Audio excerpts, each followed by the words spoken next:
नमस्कार दोस्तों, स्वागत है आपका सिद्धांत एकेडमी चैनल पर। दोस्तों आज हम शुरू करने जा रहे हैं डीएलएड फर्स्ट सेमेस्टर की मैथ क्लास और ये आपकी 15वीं क्लास है। इससे पहले 14 क्लासें हो चुकी हैं, ठीक है। जिन लोगों ने नहीं देखी वो लोग यूट्यूब पर प्लेलिस्ट में जाकर देख सकते हैं। तो देखिए आज की क्लास आप लोगों के लिए बहुत ही इंपॉर्टेंट क्लास होने वाली है, तो क्लास को अंत तक जरूर देखें।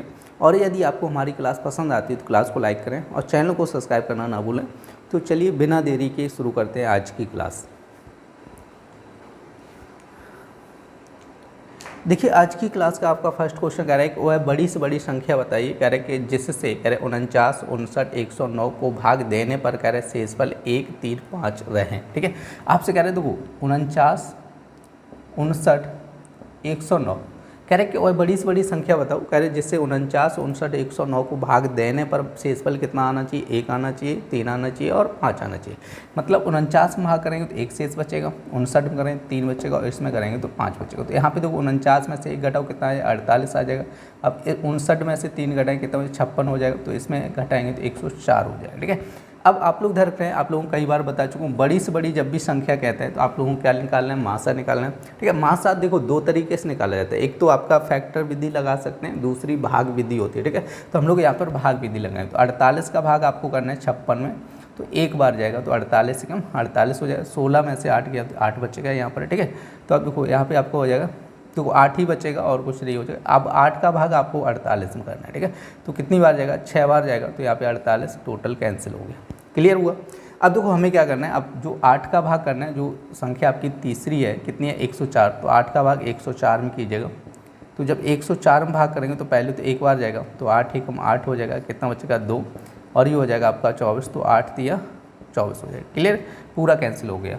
तो आपसे कह रहा है वह बड़ी से बड़ी संख्या बताइए। तो इसका जो मासा कितना आया, आपका मासा हो गया 8, क्लियर। मासा कितना हो गया, 8 हो गया। तो यहाँ पे लिख लेना वह बड़ी से, ऐसे लिख लो, बड़ी से बड़ी पूरा लिख लो, वह बड़ी से बड़ी संख्या इक्वल टू, वह बड़ी से बड़ी संख्या इक्वल टू आपकी हो जाएगी, कितनी हो जाएगी, देखो बड़ी से बड़ी संख्या पूछेगी तो आपकी हो जाएगी 8 हो जाएगी। देखिए आपका नेक्स्ट क्वेश्चन कह रहा है 5a² + 4a - 2 का मान ज्ञात कीजिए। कह रहा है a बराबर -2। तो आपसे कह रहा है a बराबर कितना, कह रहा है -2। आपसे कह रहा है 5a² प्लस का 4a - 2, क्लियर है।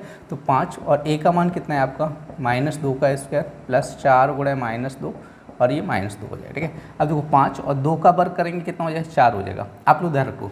अब आप लोग सोच रहे हो यहाँ पे माइनस लगा, कोई दिक्कत नहीं। जब भी माइनस चिन्ह जैसे आया और पावर देखना होगा आपको, अगर समघात लगी होगी, क्या होगी, समघात होगी, तो समघात में चिन्ह क्या रहेगा, प्लस का रहेगा।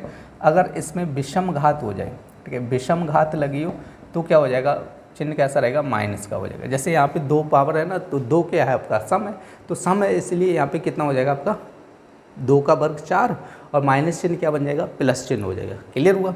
अब इसका देखो यहाँ पे गुणा करो, 4 दूनी 8 -8 और -2 हो जाएगा। 4 गुणा 5 करो कितना है, 20 और -8 -2 -10 और 20 में से 10 गया कितना बचेगा, 10 बचेगा, क्लियर हुआ, ठीक है। तो आपका आंसर हो जाएगा 10।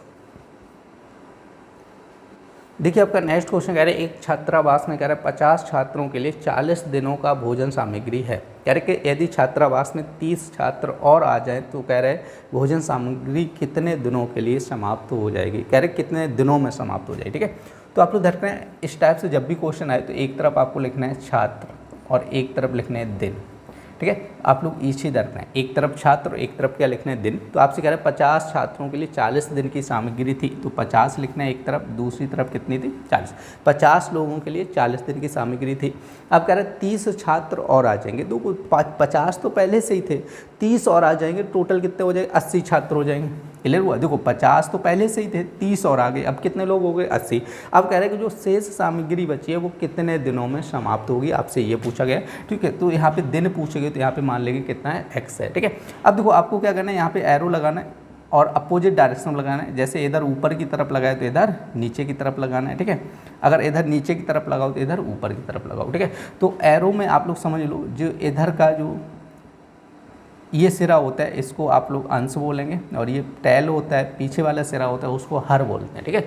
अब इसमें अंश कितना है, आपकी फ्रैक्शन देखो, आप लोग समझो, जैसे हम लोग फ्रैक्शन लिखते हैं ना 5/4 लिखते हैं, तो ये ऊपर वाली संख्या क्या होती है, अंश होती है, और नीचे वाली संख्या क्या होती है, हर होती है। ठीक है, तो इसका मतलब ये हुआ, ऊपर ये देखो इधर है ना, तो इसका अंश कितना हो गया, ऊपर कितना रखना होगा 50 और नीचे कितना रखना होगा 80 इक्वल टू। अब इसका अंश कितना है, देखो ये नीचे की तरफ है ना, तो ये अंश हो गया, अंश की जगह कितना लिखना है x, और हर की जगह कितना लिखना है 40 लिखना है। क्लियर हुआ, हमें वैल्यू किसकी चाहिए, x की, तो 40 का इधर क्रॉस गुणा करना पड़ेगा, तो 50 गुणा 40 बट्टे कितना हो जाएगा 80 बराबर x हो जाएगा। तो 40 दूनी 80, 2 बार कटा, 2 का भाग करो, ये हो जाएगा 25, तो मतलब x बराबर कितना हो जाएगा 25 दिन हो जाएगा। क्लियर नहीं, तो आपसे पूछा था कितने दिन में समाप्त होगी, तो 25 दिन में समाप्त हो जाएगी। देखिए आपका नेक्स्ट क्वेश्चन कह रहा है राम ने 300 रुपये में एक रेडियो खरीदा, कह रहे वह उसे कितने में बेचे कि 20% का लाभ हो। तो आप उधर के 300 रुपये में रेडियो खरीदा, तो यहाँ पे लिखना है आपको रेडियो का क्रय मूल्य इक्वल टू आपको हो जाएगा 300 रुपये। क्रय मूल्य का मतलब आप लोग समझो, क्रय मूल्य का मतलब होता है दुकानदार जितने में खरीद के लाया। ठीक है, क्रय मूल्य का मतलब क्या हो जाए, दुकानदार जितने में खरीद के लाया उसको बोला जाता है क्रय मूल्य। ठीक है, अब दुकानदार जितने में लेके आया उसको क्रय मूल्य बोला जाएगा, और विक्रय मूल्य का मतलब हो जाता है, ठीक है, बेचा गया मूल्य, बेचा गया, आप लोग ध्यान रखना है, और ये हो जाएगा आपका खरीदा गया मूल्य। ठीक है, क्या हो जाएगा, क्रय मूल्य मतलब क्या होता है, खरीदा गया मूल्य, मतलब जितने में खरीद के लाया उसको क्रय मूल्य बोलते हैं, जितने में बेचेगा उसको बोलते हैं विक्रय मूल्य। तो यहाँ पे आप लोग ध्यान रखें 300 रुपये में खरीद के लाए और आपसे कह रहे हैं 20% लाभ पर बेचना है, तो यहाँ पे लाभ प्रतिशत इक्वल टू निकालो, लाभ प्रतिशत मतलब कितने परसेंट उसे लाभ चाहिए, तो 20% लाभ कह रहा है, तो यहाँ पर निकालना है आपको कुल लाभ। क्या निकालना है, कुल लाभ। अब देखो 300 में खरीदा था और 300 में 20% उसे लाभ चाहिए, तो 300 गुणे 20/100। आप लोग ध्यान रखें परसेंटेज हटाना होता है, जैसे यहाँ पे आपको ऐसे लिखना है 20%, परसेंटेज हटाएंगे तो बट्टे में क्या कर देना है, 100 कर देना है। क्लियर हुआ। अब देखो इसको सॉल्व करना है, 0 से 0 कटेगा, तो यहाँ पे 20 गुणे 3 करो, कितना हो जाए 60 रुपये। कुल लाभ कितना हो गया, 60 रुपये हो गया। अब देखो 300 में खरीदा, उसे 60 रुपये लाभ चाहिए, तो बेचेगा कितने में, तो यहाँ पे लिख रहे हैं रेडियो का विक्रय मूल्य इक्वल टू 300 प्लस 60, तो ये हो जाएगा आपका 360 रुपये हो जाएगा। देखिए आपका नेक्स्ट क्वेश्चन कह रहा है आवाज तथा संयुक्त संख्याएं, वो यहाँ पे देखो रेखाएं लिखा है, यहाँ पे संख्याएं होगी, आप लोग देख रहे हैं आवाज तथा संयुक्त संख्याएं किसे कहते हैं। तो सबसे पहले आप लोग लिखना है अभाज्य संख्याएं। क्या लिखनी है आपको, अभाज्य संख्याएं। तो यहाँ पे लिखना है वे संख्याएं जो किसी अन्य संख्या से विभाज्य न हो, अभाज्य संख्याएं कहलाती हैं। क्लियर, क्या कहलाती हैं, अभाज्य संख्याएं कहलाती हैं। जैसे आप लोग ध्यान रखना है, उदाहरण लिखना है। अब देखो आप लोग ध्यान रखें, बे संख्याएं जो किसी अन्य संख्या से विभाज्य ना हो उनको हम लोग क्या कहते हैं, अभाज्य संख्याएं कहते हैं। जैसे आप लोग ध्यान रखना है, जैसे यहाँ पे आप 2 है, अब देखो 2 में किसी भी अन्य संख्या का भाग जाएगा, नहीं जाएगा, 2 में केवल 2 का जाएगा और 1 का जाएगा। ठीक है, तो किसी भी अन्य संख्या का भाग नहीं जाएगा, तो इसका मतलब ये क्या हो गया, आपकी अभाज्य संख्या होगी। ठीक है, अब जैसे यहाँ पे 4 लिखा जाएगा, तो 4 लिखा जाएगा, तो इसमें आप लोग ध्यान रखें 4 में क्या होगा, 2 का भी भाग चला जाएगा। देखो 2 का चला जाएगा 2 बार, और 4 में 4 का भी चला जाएगा 1 बार, 4 में 1 का भी चला जाएगा। देखो आप लोग ध्यान रखें, देखो स्वयं और 1 के अतिरिक्त इन दोनों को छोड़ के अदर किसी संख्या से क्या होनी चाहिए, विभाज्य होनी चाहिए, तो इसको बोला जाएगा आपकी अभाज्य संख्या। तो यहाँ पर आप लोग रखते हैं, जैसे 2 हो जाएगा, 3 आपका, 5 7 डॉट डॉट ऐसे करके आपकी संख्याएँ हो जाएगी। ठीक है, तो जैसे 3 5 7 और उसके बाद आपका 7 के बाद आपका आ जाएगा 11 13 17 19 ऐसे करके संख्या आ जाएंगी जो किसी भी अन्य संख्या से विभाज्य नहीं होगी। ठीक है, अब आपसे कह रहे हैं संयुक्त संख्याएं, संयुक्त संख्याएं। तो यहाँ पे आप लोग देख रहे हैं, इसमें लिखने वे संख्याएं जिनके गुणनखंडों की संख्या इनके गुणनखंडों की संख्या 2 या 2 से अधिक हो, संयुक्त संख्याएं कहलाती हैं। ठीक है, आप लोग देखते हैं कि वे संख्याएं जिनके गुणनखंडों की संख्या 2 या 2 से अधिक हो क्या कहलाती है, संयुक्त संख्याएं कहलाती हैं। जैसे आप लोग देखते हैं कौन कौन सी हो जाएंगी आपकी, जैसे आपकी हो जाएगी 4, 6, 8, मतलब इनके जब गुणनखंड करेंगे तो 2 या 2 से अधिक होंगे। ठीक है, 4 के फैक्टर करोगे तो एक तो हो जाएगा 1, 4, 2। ठीक है, जैसे 6 के करोगे तो आपका हो जाए 1, 2, 3, 6 हो जाएगा। ठीक है, तो मतलब इनके गुणनखंडों की संख्या 2 या 2 से अधिक हो तो उनको हम लोग क्या बोलते हैं, संयुक्त संख्या कहते हैं। ठीक है, देखिए आपका नेक्स्ट क्वेश्चन कह रहा है कि भाजकता के कुछ नियम लिखिए। ठीक है, विभाजकता के नियम आपसे कह रहे हैं, तो आप लोग देखते हैं यहाँ पे लिख लो विभाजकता के नियम। विभाजकता के नियम क्लियर है। देखो आप लोग देखते हैं 2 का विभाजकता का नियम क्या होता है, ये लिख लेना, अंतिम अंक 0, 2, 4, 6, 8 हो। ठीक है, लास्ट का अंक 0, 2, 4, 6, 8 हो तो उसको हम लोग क्या बोलेंगे। ठीक है, मतलब बोलेंगे नहीं, वो संख्या क्या होगी आपकी 2 से विभाज्य हो जाएगी। ठीक है, 3 का क्या होता है कि संख्या के अंकों का योग 3 से विभाज्य हो। ठीक है, संख्या के अंकों का योग क्या होना चाहिए, 3 से विभाज्य हो। ठीक है, उसके बाद आप लोग 5 का देख लो। देखो 4 का भी होता है लेकिन आप 5 का देख लो। ठीक है, या 4 का लिखना चाहो 4 का भी लिख लो। ठीक है, 4 का हो जाएगा संख्या के अंतिम 2 अंक, ऐसे लिखो, संख्या के अंतिम 2 अंक 4 से विभाज्य हो, 4 से विभाज्य हो। क्लियर।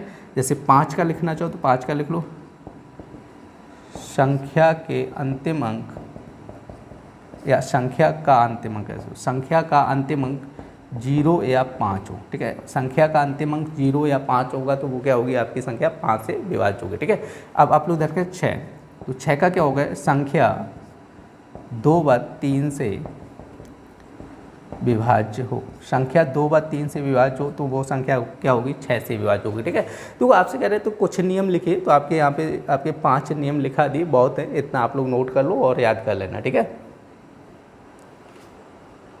देखिए आपका नेक्स्ट क्वेश्चन कह रहे हैं कि सलमा अपनी बहन रेशमा से कह रहे 10 वर्ष बड़ी है। 4 वर्ष पूर्व सलमा की आयु रेशमा की आयु से कह रहे 2 गुनी थी। कह रहे सलमा और रेशमा की वर्तमान आयु ज्ञात कीजिए। तो सबसे पहले हम लोग मान के चलेंगे, सलमा कह रहे अपनी बहन रेशमा से 10 वर्ष बड़ी है, सलमा रेशमा से बड़ी है। ठीक है, तो आप लोग देखें यहाँ पे मान के चलेंगे, माना रेशमा की आयु इक्वल टू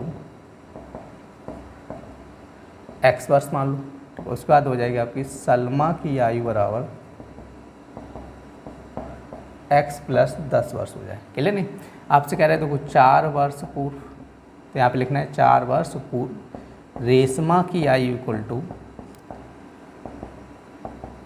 देखो 4 वर्ष पूर्व की बात कर रहे हैं तो आप लोगों को समझना होगा पूर्व का मतलब क्या होता है। जैसे प्रेजेंट टाइम में अभी कोई व्यक्ति 20 साल का है तो आपसे कहीं 5 साल पीछे कितने का होगा, 15 का होगा। ठीक है, 20 में 15 घटा दो, 5 साल पीछे कितने का होगा, 15 का होगा। अगर जैसे पूछा है 10 साल पीछे कितने का होगा तो 20 में 10 घटा दो। क्लियर हुआ। तो वैसे ही यहाँ पे करना है। आपसे कह रहे 4 वर्ष पीछे कह रहे हो तो इसमें 4 घटाओ तो x - 4 हो जाएगा। इसी तरह आपको निकालना है सलमा की आयु। क्या निकालिए, सलमा की आयु। अब देखो सलमा भी क्या हो जाएगी, 4 साल कम हो जाएगी तो x + 10 - 4 कर लो तो ये हो जाएगा x + 6 हो जाएगी। क्लियर। अब देखो प्रश्नानुसार यहाँ पे हमें देखना है, प्रश्नानुसार मतलब क्वेश्चन का अनुसार। देखो क्वेश्चन में क्या कह रहा है कि रेशमा की आयु, वो यहाँ से पढ़ो, सलमा की आयु रेशमा की आयु से 2 गुनी हो जाएगी। ठीक है, सलमा की आयु कितनी हो जाएगी, देखो सलमा की आयु इधर लिख लो और एक तरफ लिख लो रेशमा की आयु। हमसे ये कह रहा है सलमा, ये किसकी है, सलमा की आयु रेशमा से 2 गुनी हो जाएगी। हमें क्या करना है, दोनों इक्वेशन बराबर करनी और इसकी आयु इससे कितनी हो जाएगी, 2 गुनी हो जाएगी। तो इसमें हम लोग क्या करेंगे, 2 का गुणा कर देंगे तो दोनों इक्वेशन क्या हो जाएंगी, बराबर हो जाएंगी। क्लियर हुआ। अब 2 का अंदर गुणा करेंगे तो ये हो जाए 2x - 8 = x + 6 हो जाए। x इधर लेके आएंगे तो 8 उधर जाएगा तो 2x - x तो ये हो जाए 6 + 8, तो ये x बराबर 8 × 6 = 14 हो जाएगा। कितना हो जाएगा, 8 × 6 = 14 हो जाएगा। तो यहाँ पे लिखना है आपको रेशमा की आयु इक्वल टू कितनी हो जाएगी आपका यहाँ पे 14 वर्ष हो जाएगी, क्लियर नहीं। उसका लिखना है सलमा की आयु इक्वल टू कितनी, देखो यहाँ पे x का मान रख दो, x का मान कितना है 14, 14 प्लस 10 कर लो, 14 प्लस 10 कितना हो जाए 24 वर्ष हो जाएगा। देखिए आपका नेक्स्ट क्वेश्चन है, नीचे दिए गए कार्य चित्र को देखकर निम्नलिखित प्रश्नों के उत्तर दीजिए। आप क्या कह रहा है कि 3 त्रिज्याओं के नाम लिखिएगा। तो आपका जैसे ये आपका सर्किल दिया और सर्किल में आपका यहाँ पे जैसे एक ये दे रहा, ये लाइन दे रहा है और ये दे रहा है और यहाँ से ये दे रहा है, ठीक है। तो आपका फर्स्ट पॉइंट कह रहा है यहाँ पे 3 त्रिज्याओं के नाम लिखे। तो आप लोग धर के त्रिज्या का मतलब क्या होता है, केंद्र से लेकर परिधि तक की दूरी को हम लोग क्या कहते हैं, त्रिज्या कहते हैं। जैसे ये केंद्र बिंदु है, यहाँ से यहाँ तक ये हो गई परिधि तक दूरी त्रिज्या, और यहाँ से ये भी होगी त्रिज्या, और एक इधर हो जाएगी त्रिज्या। तो यहाँ पे 3 त्रिज्याएँ हैं। तो यहाँ पे लिखना चाहो ऐसे लिख लो 3 त्रिज्याएँ। कौन कौन सी हो जाएंगी यहाँ पे आप लोग समझो, एक तो OA हो जाएगी, OA, OB और OC हो जाएगी, OA, OB और OC हो जाएगी। देखो इसका सेकेंड पॉइंट कह रहा है 3 जीवाओं के नाम। आप लोग देख रहे हैं, देखो यहाँ पे 3 जीवाओं की बात कर रहे हैं। तो यहाँ पे लिखना है आपको जीवाएँ। तो इसमें देखो जीवाएँ 3 नहीं है, आप लोग समझो यहाँ पर। देखो जीवाओं की बात करेंगे तो जीवाएँ क्या होती हैं, ठीक है, वृत्त की किन्हीं 2 बिंदुओं को मिलाने वाली रेखा को हम लोग क्या कहते हैं, जीवा कहते हैं। जैसे वृत्त की परिधि पर स्थित जैसे 2 बिंदु हैं और इन दोनों को मिलाने वाली रेखा को हम लोग क्या कहेंगे, जीवा कहेंगे।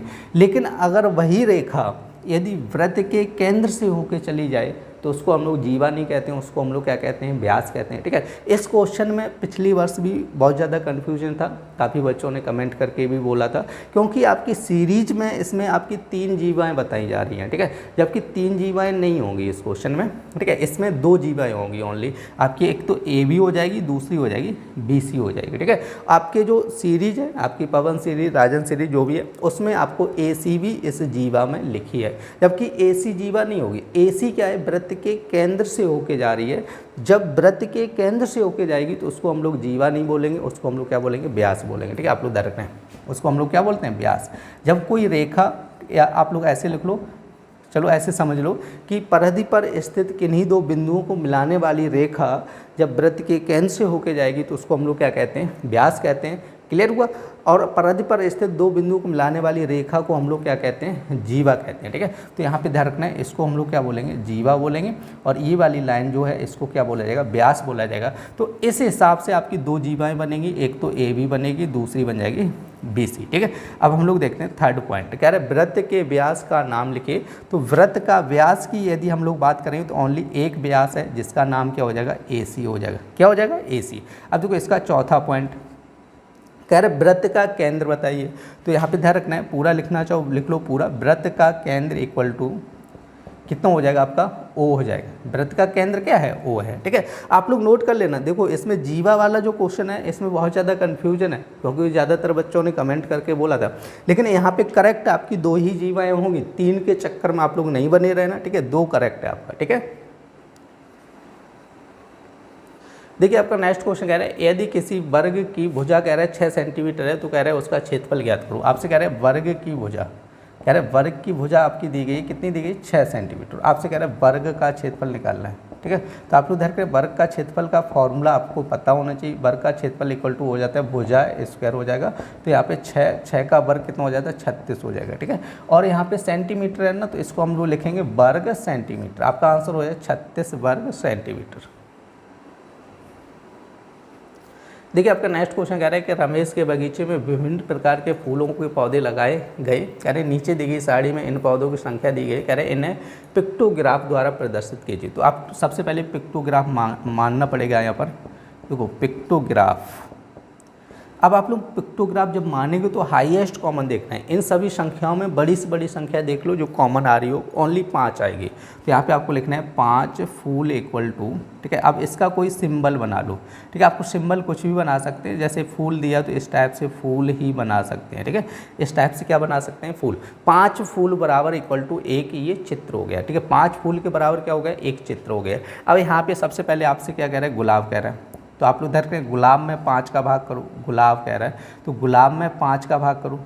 5 का भाग करें कितनी बार जाएगा, 6 बार जाएगा। तो यहाँ पे आपके क्या बनेंगे, 6 फूल बन जाएंगे इस टाइप से, 1 2 3 4, ठीक है। तो आपका यहाँ से ऐसे करके 2 फूल बन गए। इस टाइप से कितने बनाने हैं आपको? 6 फूल बनाने हैं, ठीक है। देखो आप लोग कुछ भी बना सकते हैं, ठीक है। 4 5 हो जाएंगे यहाँ पे, और एक और बना लो, ये बन जाएगा आपका 6 फूल बन जाएंगे। क्लियर है? तो 6 फूल हो गए, क्योंकि 5 का भाग किया 30 में, 6 बार गया। अब यहाँ पे देखो गेंदा में कितना आ रहा है आपका? 25 आ रहा है। तो 5 का भाग करेंगे तो 25 में 5 का करेंगे तो 5 बार जाएगा। तो यहाँ पे आपको 5 फूल बनाने हैं, ठीक है। कितने फूल बनाने हैं? 5 फूल इस टाइप से बनाना है। क्लियर है? तो यहाँ पे 5 फूल बन जाएंगे।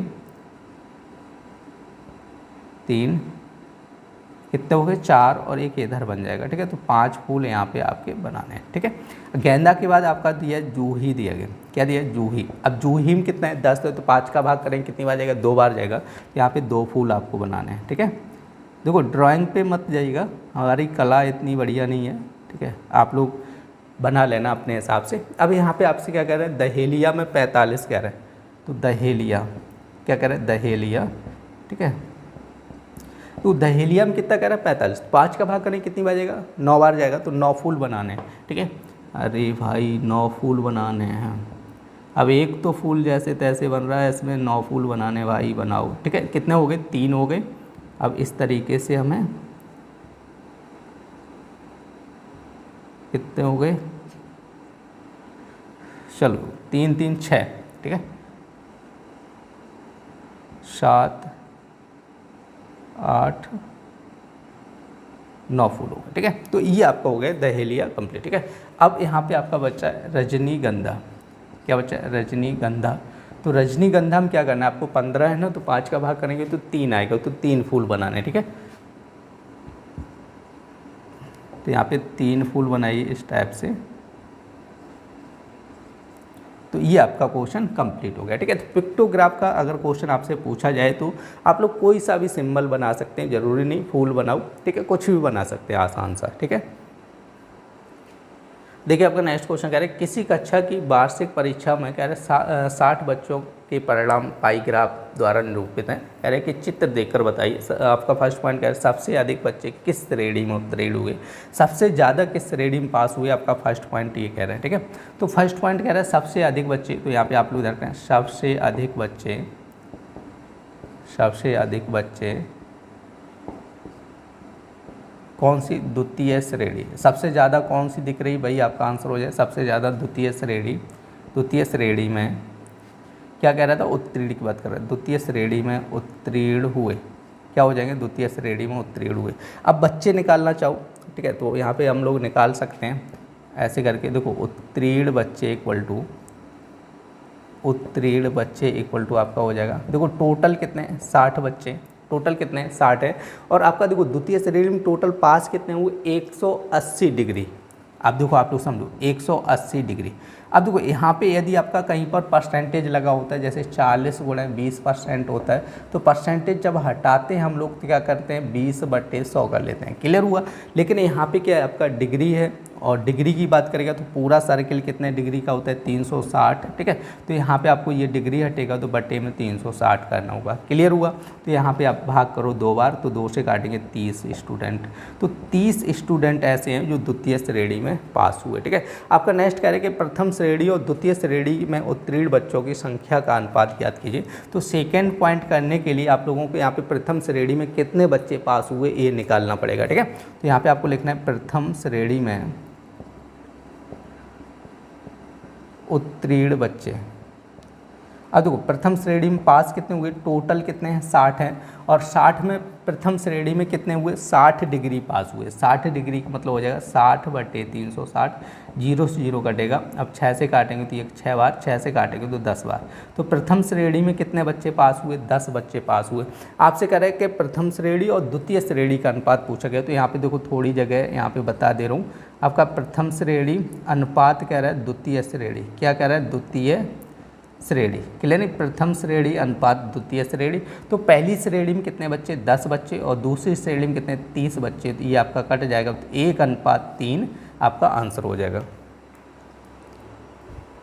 देखिए आपका नेक्स्ट क्वेश्चन कह रहे हैं कि एक वर्ग का क्षेत्रफल इतना दिया गया। कह रहे वर्ग की भुजा ज्ञात करो, ठीक है। आप लोग दर्ज में क्या दिया? वर्ग का क्षेत्रफल दिया आपसे। कह रहे वर्ग का क्षेत्रफल 225 वर्ग सेंटीमीटर है। तो आप लोग ध्यान रखें यहाँ पे फॉर्मूला लगाना होगा, वर्ग का क्षेत्रफल इक्वल टू आपका क्या हो जाता है, भुजा स्क्वायर हो जाता है। क्या हो जाता है, भुजा स्क्वायर। और ये मान हमें पता है ना, तो यहाँ पे रख दो, ये हो जाएगा 225 इक्वल टू आपको हो जाएगा भुजा का होल स्क्वायर। ठीक है, अब इस इधर स्क्वायर है तो इधर भी स्क्वायर बना लूँ, तो ये आपका बन जाएगा 15 का स्क्वायर और एक यहाँ पे हो जाएगा आपका भुजा स्क्वायर। कैंसिल कर दो तो भुजा इक्वल टू आपको हो जाएगा 15 सेंटीमीटर। ठीक है, भुजा इक्वल टू कितना है, 15 सेंटीमीटर। ठीक है, तो आपसे वही पूछा गया था इसकी भुजा कितनी होगी, तो आपका आंसर हो जाएगा 15 सेंटीमीटर।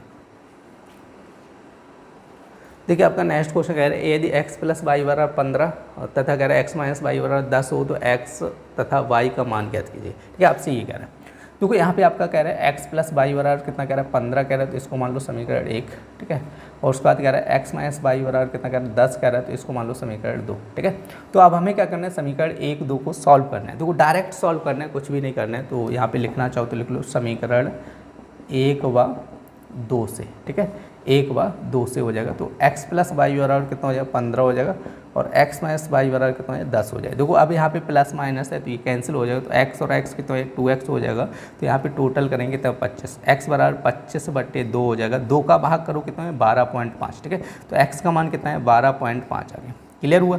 जब x का मान आ गया तो अब हमें क्या करना है, x का मान समीकरण 1 में रख दो। तो यहाँ पर हम लोग देखेंगे समीकरण 1 से, किससे देखना है 1 से, तो x का मान यहाँ पे रखेंगे तो ये हो जाए 12.5 प्लस y इक्वल टू आपको हो जाएगा 15। तो y इक्वल टू आपको हो जाएगा 15 माइनस 12.5 हो जाएगा। क्लियर नहीं।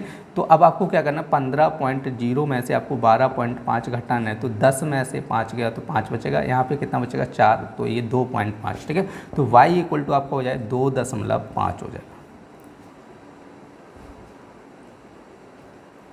देखिए आपका नेक्स्ट क्वेश्चन कह रहा है यदि x प्लस वाई बराबर 6 हो तथा कह रहा है x इंटू वाई बराबर 5 हो तो कह रहा है x तथा y का मान ज्ञात कीजिए। तो आपको देखो यहाँ पे कह रहा है x प्लस वाई बराबर कितना कह रहा है 6 समीकरण 1 मान लो, और यहाँ पे हो जाए x इंटू वाई बराबर कितना कह रहा है 5 समीकरण 2 मान लो। ठीक है, तो अब हम लोग क्या करेंगे, यहाँ पे चाहो तो ऐसे कर लो, x का मान निकालो तो ये 5/22 हो जाएगा समीकरण 2 मान लो। अब हमें क्या करना है समीकरण 1 व 2 से करना है। ठीक है, सॉल्व।